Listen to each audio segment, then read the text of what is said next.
Again, thank you very much for joining us this morning. That brings me to introduce Fred McMahon for the speech on Sri Lanka and the Economic Freedom of the World Index. So now I cordially invite Mr. Fred McMahon to share his thoughts. Fred McMahon is the Fraser Institute Resident Fellow and holder of the Dr. Michael A. Walker Research Chair in Economic Freedom. He has an MA in Economics from McGill University. Mr. McMahon manages the Economic Freedom of the World project and coordinates the Economic Freedom Network, an international alliance over 100 think tank partners in about 100 nations and territories. His research focuses on global issues such as development, trade, governance, and economic structure. Mr. McMahon is the author of numerous research articles and several books, including Looking the Gift Horse in the Mouth, The Impact of Federal Transfers on Atlantic Canada, which won the Sir Anthony Fisher International Memorial Award for Advancing Public Policy Debate, Road to Growth, How Lagging Economies Became Prosperous and Retreat from Growth, Atlantic Canada, and Negative Sum Economy, a few of his books that he authored. So ladies and gentlemen, welcome Mr. Fred McMahon.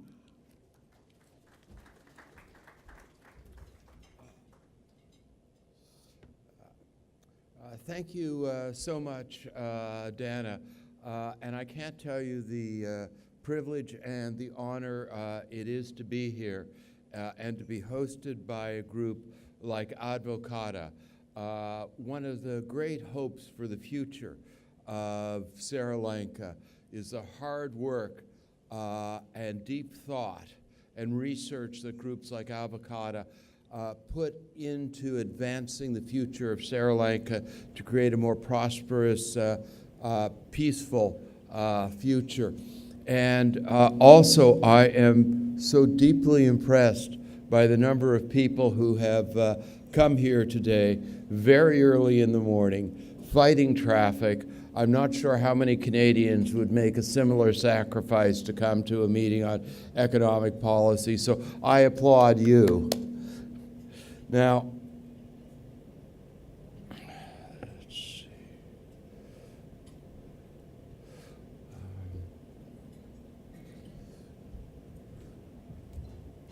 Oh, there. Okay, thank you. A little bit of technical assistance. My hosts here have been marvelous. Dana, Ravi has taken me around. I saw the old Dutch fort, and Dean, just amazing hospitality.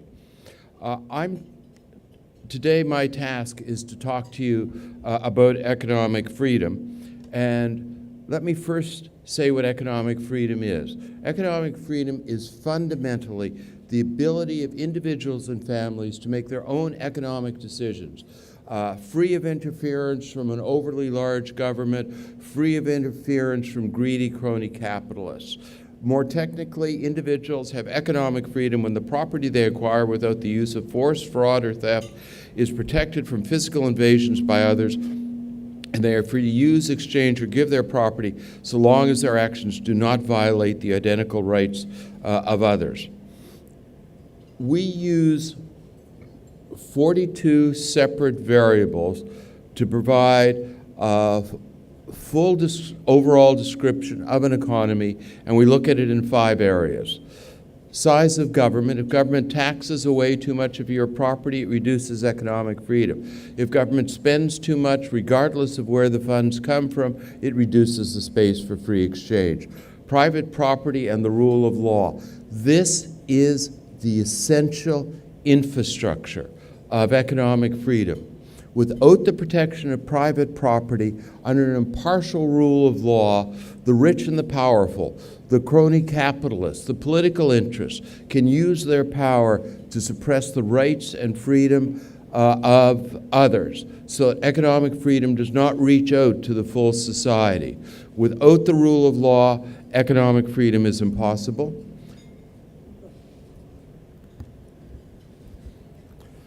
Sound money. Government can expropriate your property every bit as easily through inflation as it can through taxation. Trade regulation and tariffs. This is essentially important for Sri Lanka. 2 or 3 generations of research has shown that open borders and trade is the route for poor nations to prosperity. Sri Lanka can't get rich by selling to 22 million people in a lower middle income country. Sri Lanka can get rich by selling to 9 billion people around the world. Regulation of business, labor, and capital markets. You should be able to start a business when you wish, close a business when you wish, hire whom you wish, work for whom you wish, borrow from whom you wish, lend to whom you wish. Let me just say something quickly about labor markets. Sri Lanka makes it very difficult for an employer to lay off an employee. And that is supposedly to protect jobs. But what it does is it destroys the creation of jobs. Because if an employer, if a business person can't lay somebody off once they've hired them, if they're stuck with them for the duration, then they aren't going to hire in the first place. They don't know whether they're going to be a good employee, and they don't know what the economic conditions are. If jobs are going to be created in the formal economy for Sri Lankans, it is essential to reform the labor regulations here. Why is economic freedom important? Well, more than a century of experience shows us that the drive and ingenuity of individuals in economically free society beats government planning or the greed of crony capitalists hands down every day of the week. When you look around the world, you'll find that only free market societies have created wealth and prosperity for their citizens. And by the way, don't be fooled by that claim that the Nordic countries aren't free market. Yes, they have large governments, but they are completely open to trade. They have business-friendly regulations and a very strong rule of law. So as I say, when you look around the world, what you discover is that prosperity and low poverty is concentrated in nations with economic freedom. Economic freedom actually changes the dynamics of a society. If you're economically free, if businesses can enter the marketplace at any time, if you as a consumer have choice and are not trapped by monopolists, then every exchange in a free economy must benefit both parties. Otherwise, the party that would come up short wouldn't participate. Now, if you have monopolies and closed borders, you may have no choice. So you may be forced to get products that are inferior, that really don't benefit you. But in a free market, both sides must believe that they are gaining from the exchange for the exchange to go ahead. Otherwise, the party that would come up short would reject the exchange and go to another party to make another deal. This creates a dynamic through the economy because with free choice, producers constantly have to improve the quality, the price, the innovation of their products because all the other producers are doing the same to attract consumers. And this dynamic powers increases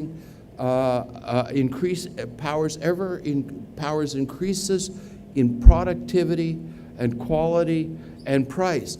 And that's the dynamic that starts an economy on growth, creating prosperity and reducing poverty. There's another important, but this is not just an economic story. It also changes the dynamics of a society. If you don't have economic freedom, you get ahead by creating monopolies. by creating barriers to others, by concentrating wealth through crony capitalism. In other words, you get ahead by making other people worse off. In an economically free society, where people have choices, you can only get ahead by producing better goods and services. In other words, you can only get ahead by making people better off. That is a dramatic change in the psychology of a society, where you go from a closed society where you become wealthy by making other people worse off through monopolies, restrictions, gathering of power, to a society where you get ahead by making people better off by creating better goods and services. There are other things too. In an economically free society, if government doesn't control your ability to make a living, or crony capitalists, then you can express your mind. You can improve democracy. You can push other freedoms because you are independent of government and crony capitalists. If, on the other hand, there's a lack of economic freedom and government or crony capitalists determine your ability to get a job, get a promotion, travel, feed and clothe your family, then the powers that be have plenty of ways to suppress your freedom in other realms. And there's another way in which economic freedom changes the dynamics of a society.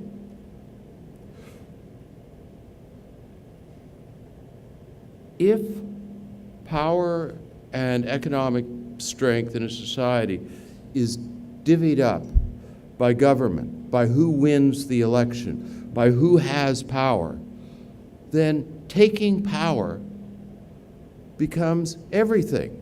It's not just implementing policies, it's becoming wealthy. It's suppressing the other. So your group, it's essential your group or your patronage network is empowered to control the levers of wealth. But if there's economic freedom and you have to hire the best person, produce the best product, then you cut across patronage lines. You look for the best person, and that relieves tensions in society. So there are a number of benefits to economic freedom, not just the economic ones. Sri Lanka has become a light to the world. You've emerged from a very dark phase. You've gone, much to the surprise of many, through a peaceful transition of power. But to stabilize those gains, you also need not just a political change, you need an economic change to produce prosperity for the people of Sri Lanka to lock in these gains. Now, I'm going to show you some quartile charts. These are simply snapshots in time. On their own, they don't prove anything, but more than 600 peer-reviewed policy papers have examined the results of economic freedom, and the charts I'm about to show you represent the results of this great body of research. So on your far right are the quarter least free nations, and on your far left, the quarter most free nations. The average per capita income in the most free nations is around $40,000 US a year. And in the least free nations, the average per capita income is around $6,000 US dollars per year. In other words, a small fraction of what people in economically free nations earn. And some folks try to say, well, this isn't economic freedom, it's because these nations have always been wealthy. Singapore was built on a spit of land that was mostly swamp. It's now one of the richest nations in the world. It didn't start off rich. Same with Hong Kong. Both Taiwan and South Korea were riven by war and internal disputes. They didn't start off wealthy, but they're extraordinarily wealthy now. I'll show you some examples later on. But it's economic freedom, free markets, that drive prosperity. This is per capita GDP growth. Again, the quartile charts are arranged in the same way. Well, people say, even our friends on the left have kind of given up on the argument that free markets don't create prosperity, but instead they argue, free markets may create prosperity, but it all goes to the rich and powerful. This is the percentage of income earned by the poorest 10%. Now, this is not one of my favorite charts, because what I'd really like to tell you is that economic freedom reduces inequality. As a matter of fact, it's a bit of a wash. Economic freedom does not reduce inequality, but it doesn't increase inequality. That said, as I noted before, the big difference is you become rich in an economically free nation by making others better off, whereas you become rich and inequality is spurred in non-economically free nations by making other people worse off. But here's the real miracle. Doesn't do much for inequality. This is the income of the poorest 10%. The poorest 10% in the freest nations earn $11,000 US per year, compared to about $1,000 US in the least free nations.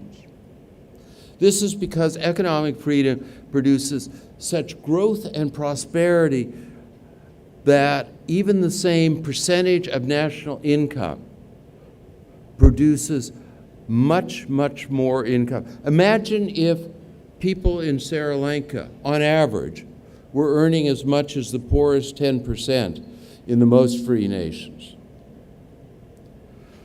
Economic freedom, governance, and democracy, for the reasons I mentioned. This is Freedom House's definition of political rights, basically democracy. Democratic levels are much higher in economically free nations because the people are not dependent on government or crony capitalists. Economic freedom and civil rights, or other freedoms, again much higher. Other indicators of well-being. Economic freedom because you get ahead as an individual and as a productive individual, whether male or female, puts a much greater stress on education and improvement. And it narrows the gap between boys and girls, men and women, because they're treated as individuals rather than part of a group. And this is my favorite slide. This is life satisfaction or happiness. Those who opposed economic freedom and free markets used to say, well, okay, maybe they produce greater wealth, maybe they reduce poverty, but who could be happy in a dog-eat-dog free market world? Well, as it turns out, there's been a considerable amount of research on what increases life satisfaction or happiness, and economic freedom. Freedom actually increases happiness as an independent variable.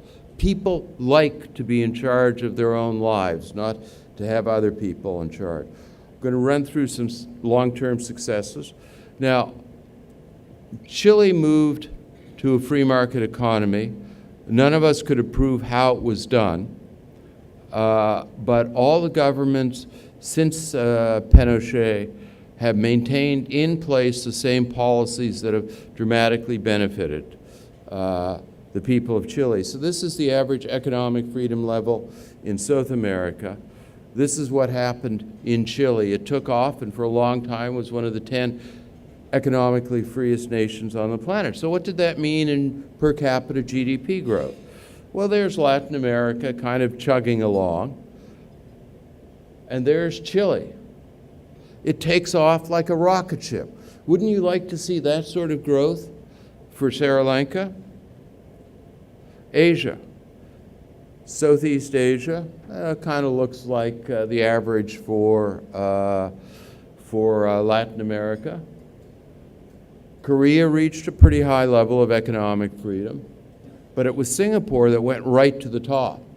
And what did that translate into? Well, again, kind of it looks like what you saw in Latin America. Korea did pretty well, but it's not as economically free as many people think it is. And while it's become a high-income nation, it's not at the top of the league, either in economic freedom or in per capita GDP.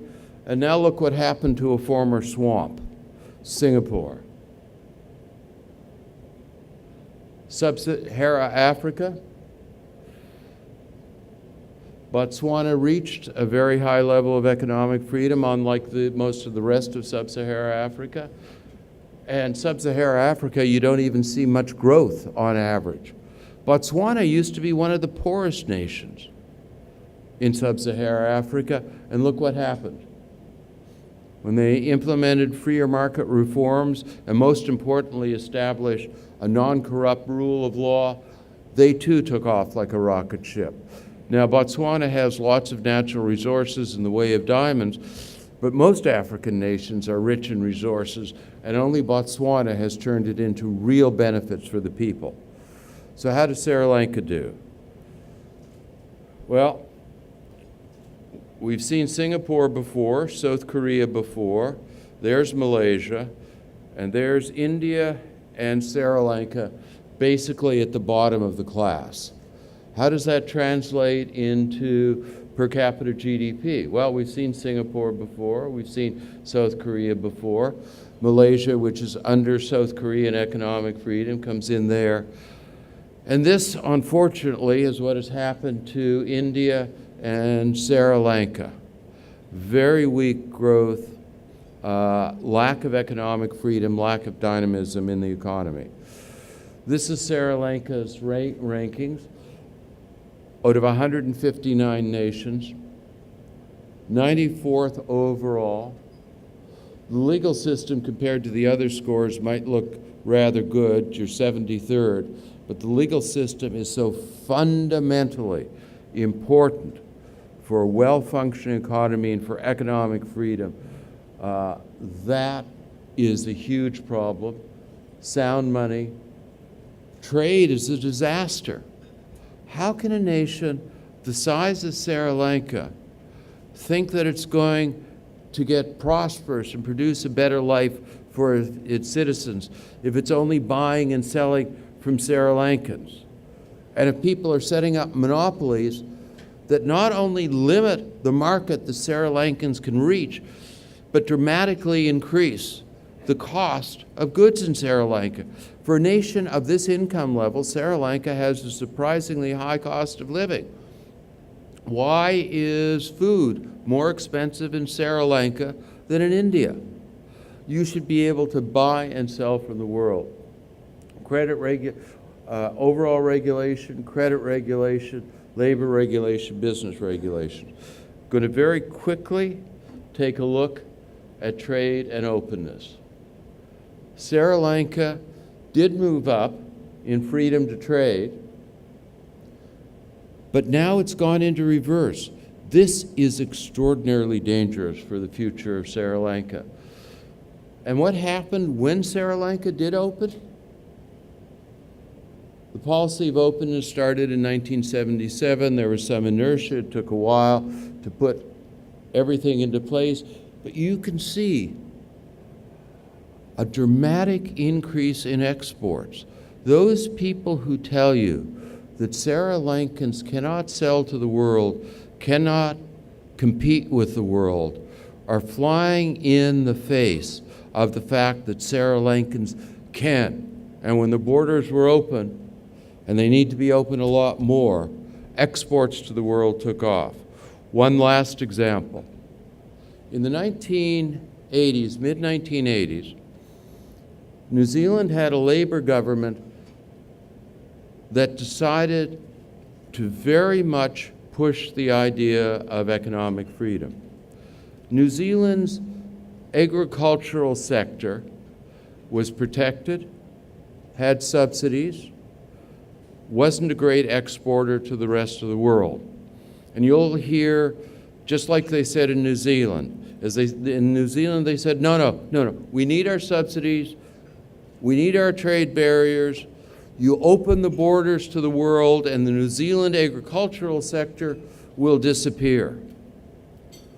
Virtually all at once, the subsidies and the barriers were removed. Did New Zealand's agricultural sector disappear? That's what happened to exports. That looks like what happened to Sri Lanka. So it is important to understand that Sri Lankans can sell to the world, that it is possible to create greater prosperity here, to reduce poverty.